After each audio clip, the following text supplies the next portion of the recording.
carried us away in captivity, required from us a song.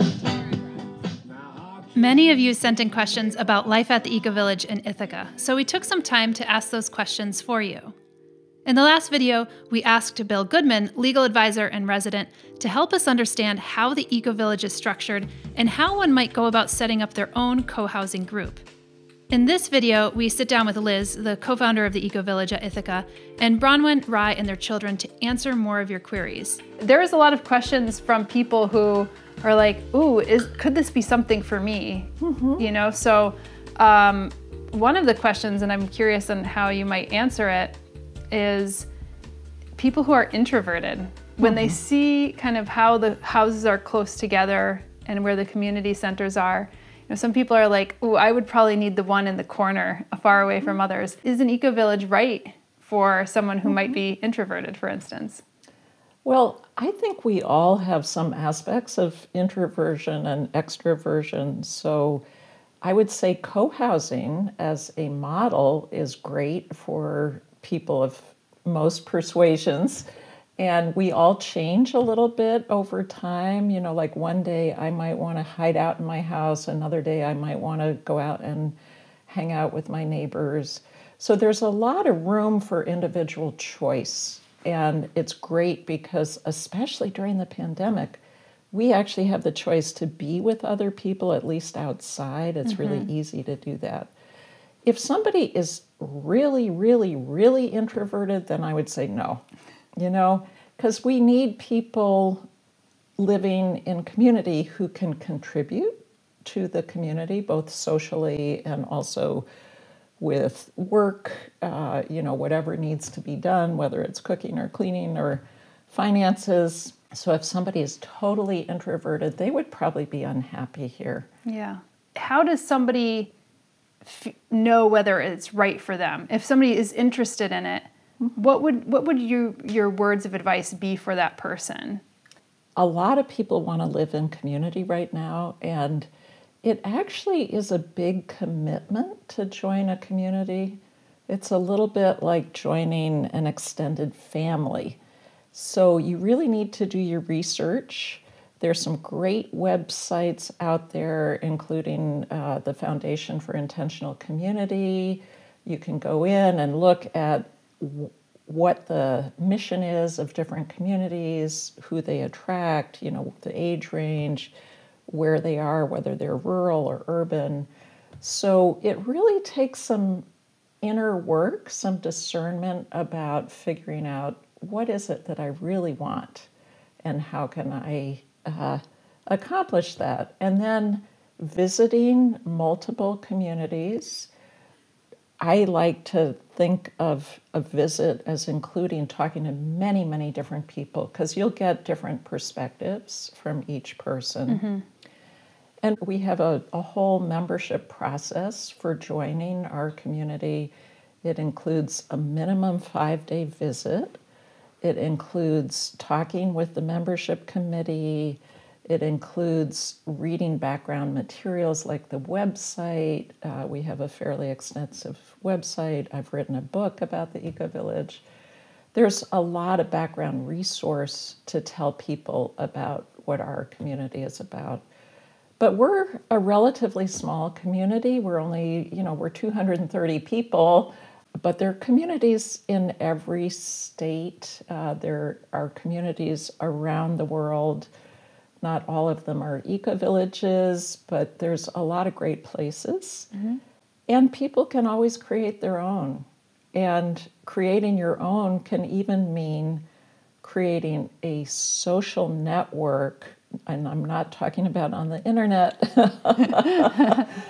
but a social network that's in your neighborhood, you know, like having block parties and getting together with neighbors and doing special things for each other. So what we're aiming for, I would say, as a worldwide movement of communities is really creating that baseline of having a sense of belonging for everybody. That's so important. That's what we all want. And it can be created in so many different ways. I think with your membership, applications and your whole membership process, I guess it is, people could really self-select themselves. Like they could say, yeah, this is for me, this is not for me. It's not necessarily like you're making that choice for them. They're making that choice for themselves. So one of the questions from somebody was like, can eco-villages or can these intentional communities be for unlike-minded people? Or do you just self-select with a certain mindset and groupthink, for instance? So that's a good question. I would say that we have a diverse range of people who live here, but it really helps to have some basic values and principles in common. And without that, I don't think a community would work. And so our basic principles and values are that we strongly believe in participatory decision-making. We use consensus, or in the third neighborhood, we use dynamic governance. We also strongly believe in living lightly on the planet, and so we try to reduce our resource use and our energy use. We believe in creating a strong sense of community, and so we are really aiming for bringing people together in multiple kinds of ways, celebrating, eating meals together, doing work parties together, planting trees together. And if somebody is not into those kinds of things, then I don't think it really works for them. Yeah. And then you mentioned about like the consensus, the dynamic governance. People were curious about that. Like, how do you make decisions? And I know this could go really detailed, but how are there ways that you can make decisions that you ensure that a place like this doesn't devolve into cliques? One of the ways I like to think of it is like geese. So when geese are flying in formation, they have to pay attention to each other to create that sort of a V. Yeah. And there's a lead goose, but the other geese, they get a break from the wind, so that lead goose is sort of moving forward and the other geese are helping out along the way. And when the lead goose gets tired, she or he falls back in the group and somebody else comes forward. So I like that analogy because in a community setting that's very dynamic, there is no one leader, and yet we have leadership roles. And so the way I look at it is that different people play that leadership role in different facets of our community. So for instance, we have people who are really skilled at maintenance work, like my husband Jared, helps lead the team here in the Frog neighborhood. We have other people who are skilled at finances and, doing the budgets and billing all of us for our monthly fees. We have other people who are really skilled at doing conflict transformation work. Actually, that's something that both Jared and I are involved in, helping our neighbors work through conflicts. So there are multiple roles in a community, and having different people fulfill those roles is really important. Yeah. How did you go about deciding to do an eco-village, and what does eco really mean? And what were the deciding principles when you first started this, and how has that evolved over time? Ooh, that's a big question. It is a big question. Take it in parts if you want. So we wanted, when Joan Beaucaire and I started this project together back in 1991 with an array of dozens of people who were attracted to the concept, we wanted to create an eco-village because we are dedicated environmentalists. We were very concerned about the direction the world was going in back in 1991, and we were concerned about global warming, as we called it back then. Now it's called climate change, or climate crises. So we wanted to have an ecological focus. That was really a lot of what brought us together. we also wanted the community focus. So I like to break it down into EcoVillage. So there's the environmental part is the eco part, the village part is really the social part. And so over time, what we have developed demonstrates multiple aspects of both of those. And I would say on the eco part, we have done a number of things that are really key to creating an environmental community. And part of this, the starting piece is land use. So we chose land that was close into the city so people didn't have to commute very far for jobs or schools or shopping. We're only 2 miles from downtown Ithaca. So that in itself is very big. Mm-hmm. We also decided to use just 10% of our entire 175-acre piece of land for building. So that means 90% of the land is open space that's used for our 4 organic farms and also for wildlife corridors and natural areas. And it's a great place to hike and ski. A lot of people cross-country skiing today. yeah, and maybe there are people skating on the pond as well. So those are some land use considerations with the environmental aspect. Then we also chose to really densely cluster the housing, so making very small housing footprint on the land. And that has a social aspect. So we're talking about ecological sustainability and social sustainability, and they often actually go together. And so with the social sustainability, having densely clustered housing with pedestrian neighborhoods where, you know, there are no cars in the middle of our homes. We can just walk to our neighbors' houses, and it's very park-like and beautiful. It's a wonderful place for kids to play. And so that creates a social cohesion because the whole design of the houses is based in part on having privacy, but in a community setting where whenever we walk out our front doors, there are people around, we can talk to them, we can do things with them, and there's an automatic built-in sense of community that happens, basically community by design of the buildings and the layout on the land of the buildings. So those are all part of the eco and the social, but there's a lot more.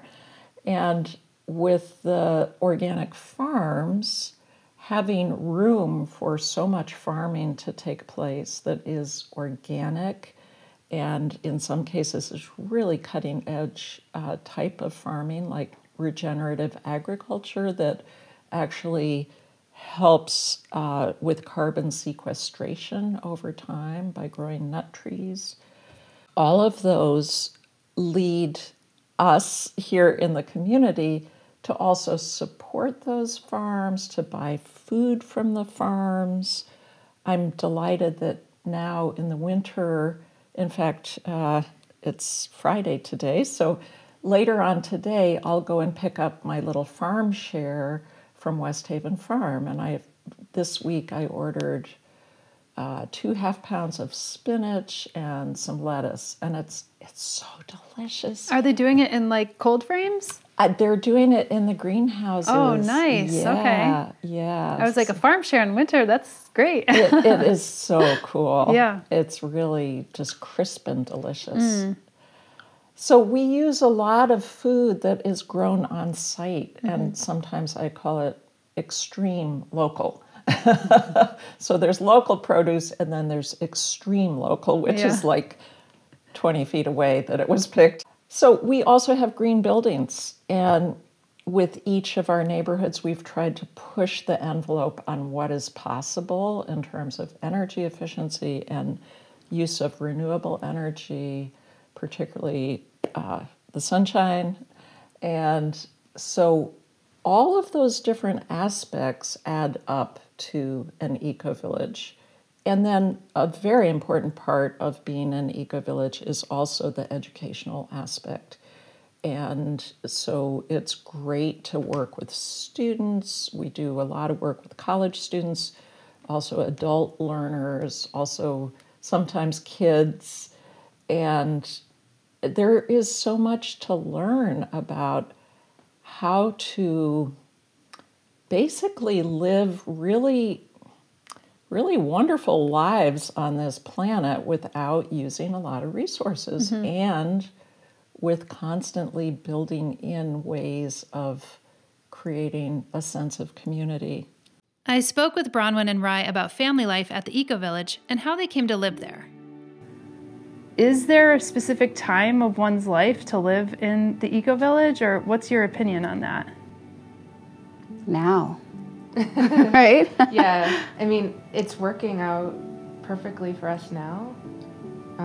We've been here since our oldest was 2.5, and we did move here mostly, well, we loved the space and the land and everything, but Quentin, our oldest, had been coming here to his grandparents' house since he was a newborn, and so this was, he just felt totally at home here, and anytime we would come here with him, he would just be so free and happy. And so we were living out in Trumansburg, and this just felt like a no-brainer to be here with grandparents, like a few doors down.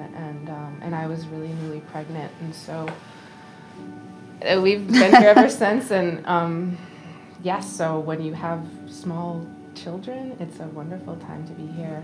And we plan to stay as our kids get older.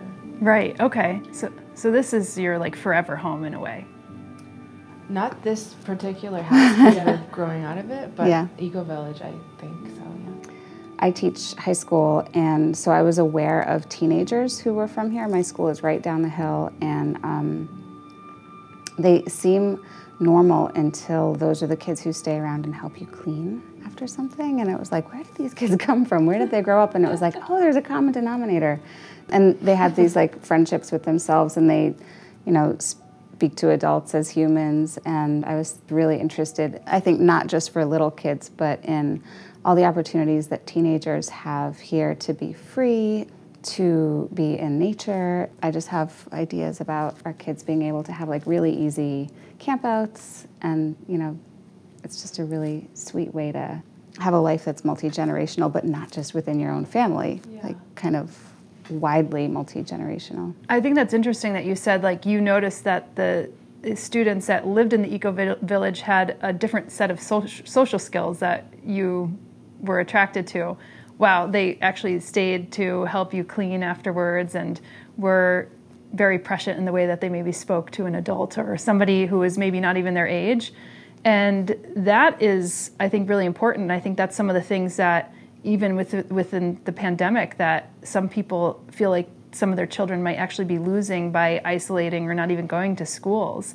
Yet the EcoVillage provides a little community for people to be able to interact regardless, right, because of the way that it's designed. Has that come into play, especially here, especially because some of your kids might have not been able to go to school or do their normal play dates, for instance?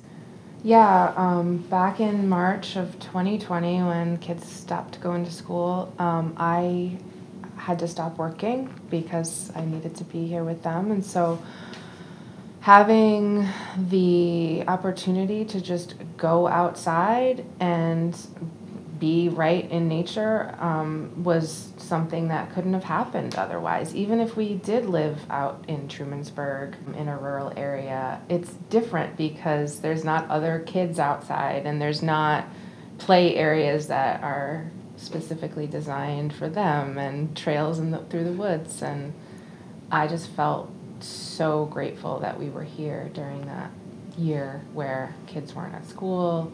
Virtual school didn't work for our oldest kid, so I did a lot of homeschooling with him, and we learned about permaculture, and it was a gift as much as it was also frustrating to be not working.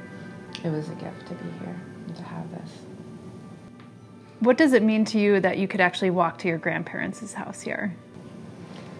Well, just before you came, we got the kids in their coats and we were like, bye. I mean, our youngest is 3, almost going on 4. Yeah. And they just walked over there holding hands, you know. I Yeah. mean, how, that, you know, that doesn't happen anymore. And Yeah. it used to happen, I guess, you know, 50 years ago. But yeah, it just feels like this place is so unique. How did you two meet? I was bartending at Felicia's down on, it's not there anymore, but Yeah. it was like the neighborhood hang where there was old time music and just really busy happy hours on Fridays. And With multi-generational Yeah, it crowd, was like little kids and grandparents, and it Yeah. was a really, That's really amazing. cool scene, yeah. amazing. And the bread CSA, they would like come in at 5 o'clock with their big baskets of like fresh sourdough, and people would like grab a loaf and eat it. Yeah. God, that sounds. Oh, it was paradise, It was yeah. so It's Yeah, and so, well, you can say the rest of it because you were visiting for the summer. Yeah, I was thinking about moving back, and so I wanted to spend a summer here and see how it felt, and yeah, met her, and now here we are, 2 kids. Yeah. That's amazing. And then your parents, then since you grew up here, that makes sense. They lived here too. Actually, they moved back when we settled in. So my mom and stepdad were living in Philadelphia. They had also left, and so right after we got married, that they came back and they found this place, and this third neighborhood hadn't been built yet, and we thought they were crazy. They were just always going to meetings, Yeah. and we were just like, what is that? Why are they doing that? And then once they settled in, we, started to visit and saw that it was just beautiful. So is it true that you become more and more like your parents as you age? Perhaps. In the case of my mom, and my dad, I think it just comes to the surface over time, the parts. But in all seriousness, I value living next to them so much because they have wisdom I don't have, and then they're able to teach our kids things that we could never teach them. Rye's parents also live across town, and it's similar with them. Just to have close grandparents, it's like a whole dimension of their childhoods that I can't imagine them not having. Well, I think it takes it's a cliche, but it says, it takes a community, and it takes a family, and it takes a community to raise children. And I think that you're getting the best of both worlds here. And then, you were just mentioning to me off camera before about how you may look at retrofitting some of the energy sources here, because what was available in the 1990s is different from now, and the state and the country is heading in maybe a certain different direction. So tell me about the processes like that. What goes into the process of actually having to go to the neighborhoods and the overall community and say, hey, do you think we should change up the energy source or retrofit this? How does that work? Well, we have an interest in the possibility of decarbonizing the whole first neighborhood. And when we built this neighborhood in 1996 and 97, we chose to use natural gas because at that time that was considered, wow, that's a really great fuel source. It's not oil, it's not coal. And it's a bridge fuel to something that we could use to retrofit to renewables in the future. Well, that was already 25 years ago, and we haven't retrofitted yet. And so some of us are saying, it's time, and it will cost something. And we don't know how much of that we'll have to dig out of our own back pockets and how much we might be able to get some government funding. There is a very wonderful push for climate-friendly housing in New York State right now. Governor Kathy Hochul just gave a State of the State address, and it was so inspiring to hear what she is all about. And essentially, New York State is working on making 2 million homes climate friendly by 2030. And what that means is that it will be electrifying those buildings, and 40% of those buildings will be set aside for low income, or maybe it's low to moderate income people. And there were a lot of folks who actually said something like this could actually work for maybe a low-income neighborhood. And maybe this gets too much into the weeds, but you have been here for the 3 neighborhood builds, which does cost money. And I know there's challenges with trying to build for low income, but being able to make that up over time, especially with the building costs now. I mean, I think Tree was probably done in the years when there was a crisis, right? A financial crisis. But now, I mean, we're looking at building and it's through the roof. So how do you do that for like a low income community? And you might not have all the answers, but I know you lived through the building of 3 neighborhoods, and maybe you could comment on that.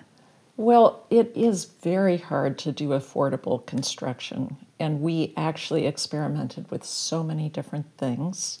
I just want to say that, you know, when I helped to start this project in 1991, I was a single mom, and my main source of income was working for the EcoVillage, and that was extremely low funding. So I was personally very dedicated to finding ways of creating affordable housing. And I've learned so much over the years about it. And with each of the 3 neighborhoods, we tried our darndest to create housing that would be affordable, at least for middle-class people. So we tried different strategies. In the Frog neighborhood, our first neighborhood where I live, that was built in 96 and 97, we decided to work with one architect who was also essentially our builder. So he ran a design build firm, and he had experience doing affordable housing in Ithaca. So he knew ways of really doing value-added engineering, which is essentially trying to get the most bang for your buck when you're building, and doing different things to make sure that you're being as efficient as possible in the use of every resource.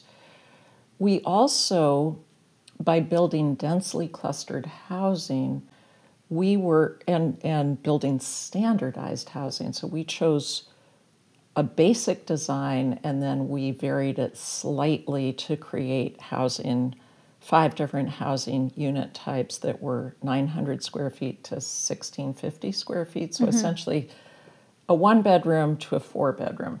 And yet the housing layout is essentially the same. So each of our homes has these beautiful 14-foot high glass window walls. Each of them has the same kind of kitchen design. Each has this same kind of bathroom design.